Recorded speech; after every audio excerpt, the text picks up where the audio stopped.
નમસ્કાર નમસ્કાર નમસ્કાર મારા વાલા વિદ્યાર્થી ભાઈ બહેનો, હું કનુભાઈ ગુરુજી અને અહીંયા બેઠેલા તમામ વિદ્યાર્થીઓ મહર્ષિ યુટ્યુબ ચેનલ ની અંદર આપ સર્વેનું હાર્દિક સ્વાગત કરીએ છીએ. ઉમળકાભેર સ્વાગત કરીએ છીએ, હૃદયપૂર્વકનું સ્વાગત કરીએ છીએ. બરાબર. હવે આપણે આ પ્રકરણ એક આપણો વાસ્તવિક સંખ્યાઓ જે છે એની અંદર ભાગ 1, 2 અને 3 આ 3 ભાગની અંદર પ્રાકૃતિક સંખ્યાઓ, પૂર્ણ સંખ્યાઓ, પૂર્ણાંક સંખ્યાઓ, સમય સંખ્યાઓ, અસમય સંખ્યાઓ, વાસ્તવિક સંખ્યાઓ, અયુગ્મ સંખ્યાઓ, યુગ્મ સંખ્યાઓ, અવિભાજ્ય સંખ્યાઓ, વિભાજ્ય સંખ્યાઓ, પરસ્પર વિભાજ્ય સંખ્યાઓ અને અંક ગણિતનું મૂળભૂત પ્રમેય ત્યાં સુધી આપણે શીખી ગયા છીએ. બરાબર. હવે આજે આપણે શીખવા જઈ રહ્યા છીએ ગુસાઅ અને લસાઅ. આગળ જે ભાગ 3 છે એની અંદર આપણે આના ફૂલ ફોર્મ જોયા હતા, પૂરા નામ કે ગુસાઅ નું પૂરું નામ શું છે અને લસાઅ જે છે એનું પૂરું નામ શું છે. ધોરણ 6 ની અંદર આપણે ગુસાઅ અને લસાઅ ની રીત શીખીને આવેલા છીએ, પણ એ રીતનો અહીંયા આપણે ઉપયોગ કરવાનો નથી. આપણે ઘાતના આધારે ગુસાઅ અને લસાઅ શોધવાના છે. તે આપણે શું કરતા, અવિભાજ્ય અવિકરણ કરતા હતા. બરાબર. જે છે ને એ અવયવો આ રીતના આપણે અવયવો પાડતા. ખબર છે, અહીંયા કોઈ સંખ્યા આપેલી હોય, બરાબર, ધારો કે 36 અને 48 જે છે એના તમને ગુસાઅ કીધો તો બંનેના અવિભાજ્ય પાડતા, પછી અને ગુણાકાર સ્વરૂપે લખતા, સામાન્ય સામાન્ય શોધી કાઢતા. બરાબર છે. એ રીતના ગુસાઅ શોધતા. લસા જે છે, લસામાં શું શોધતા હતા, જેટલી સંખ્યાઓ હોય એને આ રીતે લખી દેતા હતા. બરાબર. ધારો કે 12, 36, 48. બરાબર. એનો ભેગો આ રીતનો લસા શોધે. આ ધોરણ 6 ની રીત છે. બરાબર છે. હવે આપણે ઘાતના આધારે અહીંયા ગુસાઅ અને લસાઅ શોધતા શીખવું છે. જો ખૂબ સરળ છે, પૂરેપૂરું ધ્યાન આપજો. એકવાર પૂરું ધ્યાન આપશો ને તો હું જે કહેવા માંગુ છું ને ક્યારેય નહીં ભૂલાય. બરાબર છે. અને હવે સ્વાધ્યાયની અંદર એની પ્રેક્ટિસ થવાની છે. હાલ તો આપણે થિયરી માં એક જ ઉદાહરણ લીધું છે, બાકી સ્વાધ્યાયની અંદર ઘણા બધા દાખલાની પ્રેક્ટિસ થવાની છે. પેલી વ્યાખ્યા જોવાની. ગુસાઅ જેનું પૂરું નામ છે ગુરુત્તમ સામાન્ય અવયવ. ખાસ જોજો, અવયવ. બરાબર છે. પૂરું ધ્યાન આપજો બેટા. બે કે તેથી વધુ આપેલી સંખ્યાઓમાં રહેલા સામાન્ય, જે મેં અંડરલાઈન કરી છે, સામાન્ય અવિભાજ્ય અવયવના નાનામાં નાના ઘાતાંક વાળા પદોના ગુણાકારને આપેલ સંખ્યાઓનો ગુસાઅ કહે છે. એક જ ઉદાહરણ મેં લીધું છે, પણ પૂરેપૂરું આવડી જવાનું. જો પૂરેપૂરું ધ્યાન આપજો. દાખલા તરીકે આપણને 12 અને 18 અહીંયા બે સંખ્યાઓ આપેલી છે. કેટલી બેટા? બે સંખ્યાઓને આપણને ગુસા શોધવાનો કયો છે. અહીંયા બે આપેલી છે, હમણાં 3 પણ આપેલી હોય ક્યારેક, પણ નિયમ એના એ જ આવશે. બરાબર. સ્વાધ્યાયની અંદર 3 સંખ્યાઓના ગુસા અને લસા શોધવાના પણ કયા છે. બરાબર. તો અહીંયા હાલ આપણે બે સંખ્યાઓનો ગુસા શોધવાનો પ્રયત્ન કરીએ. જો બે ના અવિભાજ્ય અવયવ જોજો. બે ના અવિભાજ્ય અવયવ પડશે 2 ગુણ્યા 2 ગુણ્યા 3. 2 દુ 4 તરી 12. બરાબર છે. જો નાનકડો એટલે અવિભાજ્ય અવયવ સીધા આપણે લખી દીધા છે. આમ અવિભાજ્ય અવિકરણ કરવું પડે આપણે સ્વાધ્યાયની અંદર, વધારાની અંદર શીખીશું. હવે જો બે કેટલી વાર છે, 1 અને 1 2 વાર છે. આપણે ઘાત સ્વરૂપ શીખીને આયા ધોરણ 7 ની અંદર. બરાબર છે. તો બગડો 2 વાર ગુણાયેલો છે, તો અહીંયા આની એક ઘાત અને આની એક ઘાત. જયારે આધાર સરખા હોય ત્યારે ઘાતનો શું થાય? સરવાળો થાય. તો અહીંયા 1 ને કેટલી ઘાત થશે? 2 ઘાત થશે. 2 ની 2 ઘાત. તગડો એકલો છે, એની એક જ ઘાત છે, એટલે 3 ને 1 ઘાત. ખ્યાલ આવી ગયો? ઓકે. ચલો એમાં 18 ની વાત કરીએ. તો 18 ના અવિભાજ્ય 2 ગુણ્યા 3 ગુણ્યા 3, એટલે કે એક વાર બગડો છે અને તગડા 2 વાર છે. 2 તરી 6 તરી 18. હવે 2 એક જ વાર છે, તો 2 ની 1 ઘાત. 3 2 વાર છે, તો આની 1 ઘાત અને આની 1 ઘાત. ગુણાકાર હોય ને આધાર સરખા ત્યારે ઘાતનો શું થાય? સરવાળો. 3 ની કેટલી ઘાત આવશે? 2 ઘાત. ક્લિયર થઈ ગયું? યાદ આવી ગયું? એ સમય આપણો ધોરણ 7 નો. બરાબર. આધાર સરખા હોય અને ગુણાકાર હોય ત્યારે ઘાતનો શું થાય? સરવાળો. હવે ગુસાઅ, મહત્વનો પોઈન્ટ આ છે બેટા. હવે અહીંયા મેં શબ્દ વાપર્યો છે એક પહેલો સામાન્ય, અને એની અંદર લખ્યું છે નાનામાં નાના ઘાતાંક વાળા. તો પેલો આની અંદર શું જોવાનું કે બંનેની અંદર શું સામાન્ય છે. તો જુઓ અહીંયા ચલો બે આના અવિભાજ્ય વિકર્ણમાં છે, બે આના અવિભાજ્ય વિકર્ણમાં છે, બરાબર. હવે જે હું કહેવા જઈ રહ્યો છું ને એ મગજમાં ફિટ કરી દેજો. શું કીધું? સામાન્ય અવયવો જોવાના, એ સામાન્ય અવયવોની નાનામાં નાની ઘાત જોવાની, બરાબર. ચલો બે ની બે ઘાત છે ને બે ની કેટલી ઘાત છે? એક ઘાત છે. યાદ રાખજો જ્યારે તમે ગુસા શોધતા હોય ને તો મોટી ઘાત છોડ દેવાની, નાની ઘાત વાળું લખી દેવાનું. અહીંયા બે ની બે ઘાત છે, અહીંયા બે ની એક ઘાત છે, તો નાની ઘાત વાળું કોણ છે? બે ની એક ઘાત છે, તો બે ની એક ઘાત વાળું લખી દઈશું, મોટી ઘાત વાળું શું કરી દેવાનું? છોડી દેવાનો. ઓકે. હજુ બાજુ સામાન્ય છે કોઈ? કોણ છે? હજુ તગડો બંનેની અંદર આવેલો છે, બરાબર. તો 3 ની અંદર નાની ઘાત 3 ની એક ઘાત, મોટી ઘાત 3 ની બે ઘાત છે. સેમ એનો એક સામાન્ય જુઓ, નાનામાં નાની ઘાત જુઓ, તો અહીંયા 3 ની એક ઘાત છે, અહીંયા 3 ની બે ઘાત છે. અહીંયા 1 અને 2 માં નાના કોણ? 1. તો નાની ઘાત વાળું લઈ લઈશું, મોટી ઘાત વાળું છોડી દઈશું, બરાબર. તો 3 ની એક ઘાત એકલો તગડો અહીંયા આપણે લખ્યો છે. અને જેટલું આવે એ બધાનો શું કરી દેવાનો પછી? ગુણાકાર. હા, જે તમે સામાન્ય લખો ને જેટલા મળતા વચ્ચે ગુણાકારનું ચિહ્ન ખાસ કરવાનું, ભૂલવાનું નહીં. ચલો 2 તરી 6 મગજમાં ઉતર્યું. જ્યારે જ્યારે ગુસા તમારે શોધવાનો હોય એવા સમયે સામાન્ય અવયવો જોવાના, બે સંખ્યાઓ તો બંનેની અંદર જોવાના, 3 સંખ્યાઓ હોય તો 3 ની અંદર 3 માં આવેલા હોય જોવાના. બેટા સામાન્ય મતલબ શું થાય? બધામાં આવેલા હોવા જોઈએ. જેમાં બગડો બંનેમાં આવેલો છે, તગડો બંનેમાં આવેલો છે, આ રીતનું હોવું જોઈએ. એની અંદર નાની ઘાત વાળું લખવાનો, મોટી ઘાત વાળો છોડી દેવાનો. ક્લિયર? મગજમાં ઉતર્યું છે તમને? ઓકે, બરાબર છે. તો એ ડાઉટ રહે તો પાછા જવાનું પૂછી લેજો. હવે વાત કરીએ લસા. આનાથી વિપરીત થોડુંક. ગુસાની અંદર આપણે શું જોયું? નાનામાં નાની ઘાતાંક વાળો. લસાની અંદર શું જોવાનું? સામાન્ય જોવાનું ને એની અંદર મોટા મોટી ઘાત વાળો જોવાનું. એમાં નાની ઘાત વાળો છોડી દેવાનું. જોજો તરત જ ખ્યાલ આવશે. આમાં પણ લસા લઘુત્તમ સામાન્ય અવયવી. જો બેટા ખાસ છેલ્લો અક્ષર ખૂબ મહત્વનો છે, બરાબર છે. અહીંયા આપણે અવયવી જોવાનો છે, લઘુત્તમ સામાન્ય અવયવી. જો આની વ્યાખ્યા: બે કે તેથી વધુ આપેલી સંખ્યાઓમાં રહેલા તમામ અવિભાજ્ય અવયવોના મહત્તમ ઘાતાંક વાળા પદોના ગુણાકારને આપેલ સંખ્યાઓનો લસા કહે છે. પહેલું જોવાનું સામાન્ય. શું જોવાનું? સામાન્ય. પહેલું બંનેની અંદર સામાન્ય શું આવેલું છે એ જોવાનું, એમાં મોટી ઘાત વાળું જોવાનું. એ બધું લખાઈ ગયા પછી તમામ શબ્દ વાપર્યો. આને શું વાપર્યું? આપણે એકલું સામાન્ય નથી વાપર્યું, એને તમામ શબ્દ વાપર્યો છે. આનો મતલબ એવો થયો કે પેલા સામાન્ય, જો હું શબ્દ બોલું ધ્યાન આપજો, પેલા સામાન્ય અવયવો જોવાના, એની અંદર મોટી ઘાત વાળા એટલા લઈ લેવાના, અને એ લીધા પછી આજુબાજુ કઈ રહી જતું હોય એ પણ લખી દેવાનું. જોજે બેટા અહીંયા આપણે બે સંખ્યાઓ લીધી છે, આની અંદર આપણે 2 લીધી છે, 3 પણ હોય 4 પણ હોય, એક 24 લીધા છે, એક 28 લીધા છે. આ બંનેનો આપણે લસા શોધવો છે.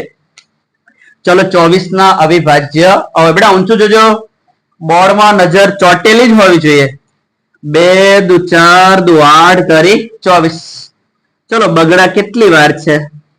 3 વાર. તો 2 ની કેટલી ઘાત આવશે? 3. બરાબર. આધાર સરખા હોય ત્યારે ઘાતનો શું થાય? સરવાળો. 1 2 અને 3, 2 ની 3 ઘાત. અહીંયા તગડો એક જ વાર છે એટલે 3 ની કેટલી ઘાત આવશે? એક જ ઘાત આવશે. તો આ થયા 24 ના અવિભાજ્ય અવયવો. એના પછી 28. 2 દુ 4 સીતા 28. બરાબર. બગડો 2 વાર છે તો 2 ની કેટલી ઘાત આવશે? 2 ઘાત આવશે. હવે જોજો બરાબર, ગુસાની અંદર જોયું ને એમ લસાઅની અંદર, લસાની અંદર પેલું સામાન્ય જુઓ, બંનેની અંદર શું છે? બંનેની અંદર બગડો સામાન્ય છે. શું છે? બગડો સામાન્ય છે. હવે એની અંદર પાછી ઘાત અલગ અલગ છે. જુઓ અહીંયા 2 ની 3 ઘાત છે, આમાં 2 ની કેટલી ઘાત છે? 2 ઘાત છે. લસાની અંદર શું ધ્યાન આપીશું? સામાન્ય અવયવની અંદર મોટી ઘાત વાળું લખવાનું, નાની ઘાત વાળું છોડ દેવાનું. ચલો એ 2 ની 3 ઘાત છે, 3 ઘાત મોટી છે, અહીંયા 2 ની 2 ઘાત છે, નાની ઘાત છે, તો મોટી ઘાત વાળું આપણે લખીશું, નાની ઘાત વાળું છોડ દેવાનું, એટલે લખવાનું નહીં.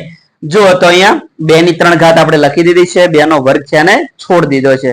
હવે લસાની અંદર એક વસ્તુ શું છે કે સામાન્ય હોય એની અંદર મોટી ઘાત વાળું લખ્યા પછી આડાઓ કે આજુબાજુ જે ગુણાયેલું હોય ને બધું લખી દેવાનું. બરાબર. ચલો 2 ની 3 ઘાત તો આપણે લખી દીધી, પણ બાજુ શું બચ્યું હતું? હજુ તગડો રહ્યો હતો ને, તો એ તગડો લખવાનો. ચલો અહીંયા 2 ની 2 ઘાત તો આપણે લખવાની નથી, મોટી ઘાત વાળું લખ્યા પછી તો હજુ બાકી શું રહ્યું બાજુમાં? 7 રહ્યા હતા, તો એ 7 ને લખવાના. બરાબર. તો લસાની અંદર આટલું થોડુંક યાદ રાખજો. સામાન્ય અંદર મોટી ઘાત વાળું લખવાનું, પછી બેટા ધ્યાન આપજો બોર્ડમાં, મોટી ઘાત વાળું લખ્યા પછી આજુબાજુ જે પણ અવિભાજ્ય અવયવો વધ્યા હોય ને એ બધા શું કરી દેવાના? ગુણ્યા ગુણ્યા કરીને લખી દેવાના. મગજમાં ઉતરે છે બેટા? ઓકે. ચલો અહીંયા 3 વધ્યા હતા, અહીંયા 7 વધ્યા હતા, બંને લખી દીધા છે. હવે બધાનો ગુણાકાર કર્યો છે. 2 નો ઘન કેટલો થાય? 8. 2 દુ 4 દુ 8. 8 કરી 24. 24 સીતા 168. તો લસા અ કેટલો આવશે? 168. Okay, clear? રેડી? બંને સમજાણો? સીધું જ આટલું ધ્યાન આપો, જ્યારે જ્યારે ગુસા અ શોધવાનો હોય ત્યારે સામાન્ય અવયવોની નાની ઘાત ધ્યાનમાં લેવાની. ગુસા અ હોય ને ત્યારે નાની ઘાત ધ્યાનમાં લેવાની, લસા અ હોય ત્યારે મોટી ઘાત ધ્યાનમાં. જો હું વારંવાર રિપીટ કરતો જઈશ એટલે મગજમાં ફિટ થઈ જ જશે. જે વસ્તુ મગજ સાથે વારંવાર અથડાય ને એના પછી યાદ રહેવું જ પડે. બરાબર છે? હવે આગળ વધીએ. જુઓ, કોઈ પણ બે ધન પૂર્ણાંકો a અને b માટે ગુસા અ એ બી ગુણ્યા લસા અ એ બી બરાબર a ગુણ્યા 2. આ જે સૂત્ર છે ને બેટા આપણે તૈયાર કરી દેવાનું છે. આના આધારે એક ઉદાહરણ છે અને એક સ્વાધ્યાયની અંદર દાખલો છે. બંને જણા કેવા છે? આઈએમપી વારંવાર પૂછાતા. બરાબર છે? અને ખૂબ જ ઈઝી દાખલા છે. આ સૂત્ર છે, સૂત્રની અંદર કિંમતો મૂકવાની એટલે આપણને જવાબ આવી જાય. બરાબર છે? અને સૂત્ર પણ સરળ છે. જુઓ કેટલું સરળ. ગુસા અ એ બી ગુણ્યા લસા અ એ બી બરાબર a ગુણ્યા 2. a અને b એટલે આવી સંખ્યાઓ. અહીંયા ચલો 12 અને 18 આપણે લખ્યા તો અહીંયા a બરાબર 12 છે અને b બરાબર શું છે? 18 છે. આની અંદર a બરાબર 24 છે, b બરાબર કેવા છે? 28. એટલે આવી કોઈક સંખ્યાઓ હોઈ શકે. તો આ સૂત્રને વ્યવસ્થિત તમે તૈયાર કરી દેજો. બરાબર છે? નોંધજો, જો a અને b પરસ્પર અવિભાજ્ય સંખ્યાઓ હોય તો નંબર 1 ગુસા અ એ બી બરાબર 1. છેક આપણે આ પણ છઠ્ઠા ધોરણથી જાણીએ છીએ. જ્યારે અવિભાજ્ય સંખ્યાઓ હોય ને, જુદી જુદી અવિભાજ્ય સંખ્યાઓ, એમના ગુસા કેટલો હોય? 1 જ હોય. અને લસા કેટલો હોય? એમના ગુણાકાર જેટલો હોય. બરાબર છે? તો આ વસ્તુ એનો જ. પણ અહીં એક શબ્દ વાપર્યો છે પરસ્પર અવિભાજ્ય સંખ્યાઓ. આના વિશે મેં ભાગ 3 ની અંદર પરસ્પર અવિભાજ્ય કોને કહેવાય મને કહ્યું છે. જે બે સંખ્યાઓનો ગુસા અ 1 હોય ને અથવા એમનો સામાન્ય 1 હોય એને શું કહેવામાં આવે છે? પરસ્પર અવિભાજ્ય સંખ્યાઓ હોય છે. બરાબર છે? અહીંયા જો ગુસા અ 5 અને 7, 5 અવિભાજ્ય, 7 અવિભાજ્ય. તો 5 અને 7 નો તમે ગુસા શોધો કેટલો આવે બેટા? 1 આવે. કેટલો આવે? 1 આવે. જો 1 મિનિટ જોઈ લો તમે. ચલો 5 બરાબર 1 ગુણ્યા 5 લખાય? લખાય? કશું સામ બીજો હવે એટલે બાજુ એકડો તેમાં લખ્યો છે. ચલો 7 બરાબર 1 ગુણ્યા 7 લખાય? બરાબર છે? અને ગુસા અ નો મતલબ શું થાય? બંનેની અંદર સામાન્ય આવેલું. તો બંનેમાં આવેલું હું કોણ છે?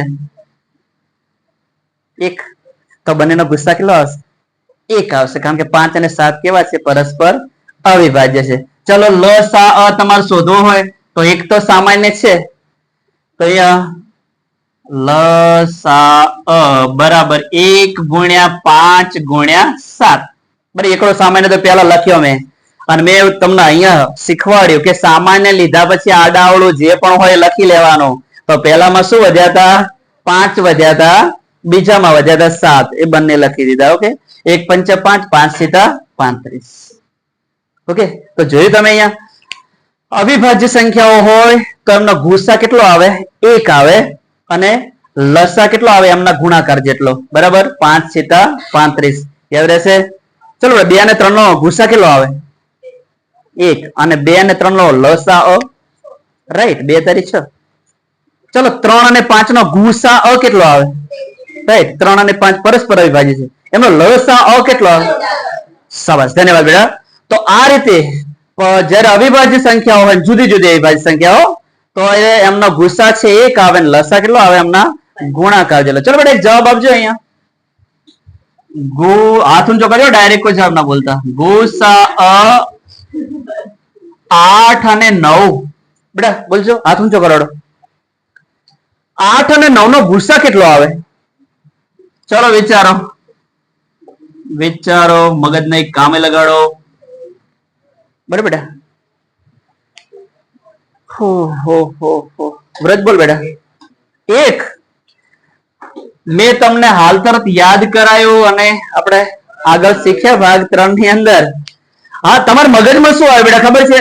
તમારા મગજમાં એવું આવ્યું કે 8 અને 9 તો વિભાજ્ય છે। શું છે? વિભાજ્ય છે। એટલે તમને તરત જ મગજમાં એવું થયું, 3 હાથ ઊંચા થયાનો મતલબ શું થયો? કે 8 અને 9 તો વિભાજ્ય છે, એમના 2 થી વધારે અવયવો છે। બરાબર છે? એટલે તમને જવાબ તો એક જ આવે, પણ ઢચુપચું હતું। બરાબર છે? તો યાદ રાખો, 8 અને 9 છે એનો સામાન્ય અવયવ એક જ મળે। કેટલો મળે? 1 મળે। એટલે એમનો ગુસ્સા કેટલો આવે? 1 આવે। અને લસાઅના ગુણાકાર જેટલો 8 9 72। અવિભાજ્ય પરસ્પર અવિભાજ્યમાં આટલો જ ફરક છે બેટા, ધ્યાન આપો, અહીંયા ધ્યાન આપો। અવિભાજ્ય એટલે 5 અને 7 ને બધા અવિભાજ્ય કહેવાય, સાથે સાથે પરસ્પર અવિભાજ્ય કહેવાય। અહીંયા 8 ને 9 છે વિભાજ્ય છે, પરંતુ 8 અને 9 નો સામાન્ય અવયવ કેટલો છે? 1 છે। એટલે અમને પરસ્પર અવિભાજ્ય કહેવાય। શું કહેવાય? પરસ્પર અવિભાજ્ય। હવે બેટા મગજમાં ક્લિયર થઈ જવું જોઈએ। પરસ્પર અવિભાજ્યનો મતલબ શું થાય? કે એમનો સામાન્ય અવયવ 1 છે। કેટલો છે? 1 છે। ઉભા રહો તમે, પૂરેપૂરું ધ્યાન। ચલો 8 એટલે કે અહીંયા 1 ગુણ્યા 2 ગુણ્યા 2 ગુણ્યા 2, થોડું પાકું કરી લઈએ જુઓ। ચલો 9 બરાબર 1 ગુણ્યા 3 ગુણ્યા 3। શું સામાન્ય દેખાય છે તમને? એક જ સામાન્ય દેખાય છે ને, એક સિવાય કઈ સામાન્ય નથી, નથી ને? તો અહીંયા 8 અને 9 ને પરસ્પર અવિભાજ્ય કહેવાય। શું કહેવાય? પરસ્પર અવિભાજ્ય। હવે ક્લિયર થઈ ગયો ને બેટા? હવે કદી ભૂલ નહીં કરવાના। ઓકે, તો 8 અને 9 જે છે એમનો ગુસ્સા 1 આવે, અને 8 અને 9 નો લસાઅના ગુણાકાર જેટલો। આનો આ જ નિયમ, બરાબર? 8 9 72, એમના ગુણાકાર જેટલો જ આવે। હવે જો આગળ, 2 કે તેથી વધુ આપેલી સંખ્યાનો ગુસ્સા તેમના લસાઅનો અવયવ છે, અને લસા એ તેમના ગુસ્સાનો ગુણક છે। એકદમ સરળ વિધાન છે, પૂરેપૂરું ધ્યાન આપજો। ગુસ્સા જે છે એ તેના લસાઅનો અવયવ છે। જે ગુસ્સા છે એ તેના લસાઅનો અવયવ છે, અને જે લસા જે છે એ તેમના ગુસ્સાનો ગુણક એટલે કે અવયવી છે। ગુણકનો મતલબ શું થાય? અવયવી। ધારો કે 2 નો ગુણક કીધા કયા કયા આવે? 2 4 6 8 10 12। આ રીતના 2 નો ઘડિયો જે છે એની અંદર એ બધા શું કહેવાશે? એના અવયવી કહેવાશે। જો ઉદાહરણ મેં લીધું છે, દાખલા તરીકે ગુસ્સા 12 અને 18 નો ગુસ્સા કેટલો થાય? તો ફરી એકવાર અહીંયા ઉદાહરણ લીધું છે, એનું એ છે। ફરી રિપીટ કરું છું, પૂરું ધ્યાન આપજો। કોઈને ત્યાં સહેજે આઘા પાછું રહ્યું હોય મગજ, તો ફરી પાક્કું થઈ જાય। જુઓ, ગુસ્સા આની અંદર મેં શું કીધું? સામાન્ય અવયવ જોવાના, એની અંદર નાનામાં નાની ઘાત જોવાની। જો અહીંયા તો ચલો બગડો બંનેની અંદર છે, એની અંદર 2 ની 2 ઘાત ને 2 ની 1 ઘાત, નાની ઘાત વાળું પદ કયું છે? 2 ની 1 ઘાત, તો બગડો લખી દીધો। ચલો હજુ 3 પણ સામાન્ય છે, એમાં નાની ઘાત વાળું જોવાનું છે। 3 ની 2 ઘાત, 3 ની 1 ઘાત, એમાં 3 ની 1 ઘાત વાળું લઈ લેવાનું છે, બાકીનું છોડ દેવાનું છે। ચલો 2 તારી 6, તો આપણે ગુસ્સા કેટલો મળ્યો? 6। હજુ જુઓ લસા એની એક બે સંખ્યાઓ 12 અને 18। લસાની અંદર મેં તમને શું કીધું? મોટી ઘાત વાળું ધ્યાનમાં લેવાનું। શું લેવાનું? મોટી ઘાત વાળું ધ્યાનમાં લેવાનું। ચલો અહીંયા સામાન્ય કોણ છે? 2 ની 2 ઘાત, 2 ની 1 ઘાત, બગડો સામાન્ય છે। એમાં મોટી ઘાત વાળું કોણ છે? 2 ની 2 ઘાત છે। તો અહીંયા 2 ની 2 ઘાત વાળું લખી દો, નાની ઘાત વાળું છોડ દો। હજુ તગડો સામાન્ય છે, એમાં મોટી ઘાત વાળો કોણ છે? 3 ની 2 ઘાત છે, એ લખી દો। ચલો 2 નો વર્ગ 4, 2 દુ 4, 3 નો વર્ગ 3 તારીખ 9, 4 9 36। ચલો 6 ના ઘડિયામાં 36 આવે, એનો મતલબ શું થયો? 6 એ 36 નો અવયવ છે, એટલે કે ગુસ્સા એ લસાનો અવયવ છે। બરાબર છે? આનાથી ઉલટું 36 એ 6 નો શું છે? અવયવી છે। શું છે? અવયવી છે। તો અહીંયા બંને મેં લખી દીધું છે, ગુસ્સા 6 એ લસા 36 નો અવયવ છે। અને એને બીજા શબ્દોમાં કેવું હોય તો, અને લસા 36 એ ગુસ્સા 6 નો શું છે? ગુણક છે, એટલે કે અવયવી છે। બરાબર છે? તો હવે આગળ બેટા ખાસ ધ્યાન આપજો। તમે આમ પૂરું થાય એટલે હલન ચલન કરવા માંડો છો, બરાબર. હવે હજુ વાર છે બેટા 15 મિનિટની, એ તો વાંધો નહીં, એ થોડુંક વાંધો નહીં.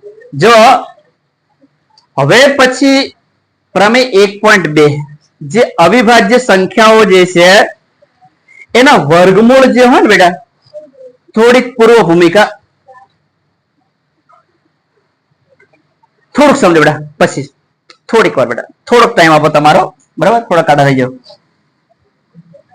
ચલો બે છે અને અવિભાજ્ય વિભાજ્ય કહેવાય. બે જે છે આપણે શીખી ગયા, અવિભાજ્ય કહેવાય. શું કહેવાય? અવિભાજ્ય કહેવાય. ચલો એને આ રીતના લખીએ તો વર્ગમૂળમાં બે છે, એ બે નું વર્ગમૂળ આપણને પૂર્ણાંકમાં મળશે? ના મળે. બે નું વર્ગમૂળ નીકળતું નથી, તો વર્ગમૂળમાં બે છે ને અસમય સંખ્યા કહેવાય. શું કહેવાય? અસમય સંખ્યા કહેવાય. ચલો 3 શું છે? અવિભાજ્ય છે. તો 3 નું જે વર્ગમૂળ છે એ શું કહેવાય? અસમય સંખ્યા કહેવાય. હવે ટૂંકમાં કહી દો બેટા, જેટલી અવિભાજ્ય સંખ્યાઓ છે ને 2 3 5 7 11 13 17 19, બરાબર, તો એ બધાના જે વર્ગમૂળ છે ને બેટા, એ બધા જ અસમય સંખ્યાઓ છે. કેવા છે? અસમય સંખ્યાઓ છે. અને આપણે આ જે અસમય સંખ્યાઓ છે ને એ દાખલાઓ ગણીને એને સાબિત કરવાના છે, બરાબર છે. તો હવે પછી જે છે આપણો ટોપિક, જેની અંદર પ્રમેય 1.2 છે અને ડિટેલમાં વ્યવસ્થિત સમજીશું, બરાબર. એટલે તમને દાખલા ગણવામાં સરળતા રહે છે, બરાબર. એ જો બંને એકવાર 2015 ની અંદર એકવાર પૂછાયેલું છે અને એના પછી ફરી પાછા 2017 માં કેમ, બરાબર, વારંવાર આવે. જો કે અત્યારે અભ્યાસક્રમ બેટા ખૂબ ટૂંકાઈ ગયો છે, એટલે આવા અઘરા દાખલા મોટા ભાગે સ્ટાન્ડર્ડ ની અંદર પૂછાતા હોય, પણ આપણે તૈયાર તો કરવા જરૂરી છે. બેઝિકમાં આપણા 2 ગુણ છે, મોટા ભાગે હેતુલક્ષી જ આવે છે, બરાબર છે, પણ આપણે તૈયાર તો કરવાના. હું તમને વ્યવસ્થિત તૈયાર કરાવીશ, બરાબર. ક્યાંય તમારો અડધો ગુણ ના કપાય એ રીતના. સ્ટાન્ડર્ડ વાળા તો ફરજિયાત કરવાના બેટા દાખલા, બરાબર. એ જે આપણે સ્વાધ્યાય 1.2 ના જે દાખલા છે ને સાબિત કરવાના, વર્ગમૂળ 2 અસમય છે, વર્ગમૂળ 3 અસમય છે, વર્ગમૂળ 5 અસમય છે, એવું આપણે અનિષ્ટાપત્તિની રીત કહેવાય છે આમ એને, એ રીતે આપણે એને સાબિત કરવાના છે, બરાબર છે. તો આવતીકાલે જોઈશું, બરાબર. Thank you very much. ખૂબ ખૂબ ધન્યવાદ. જય મા સરસ્વતી.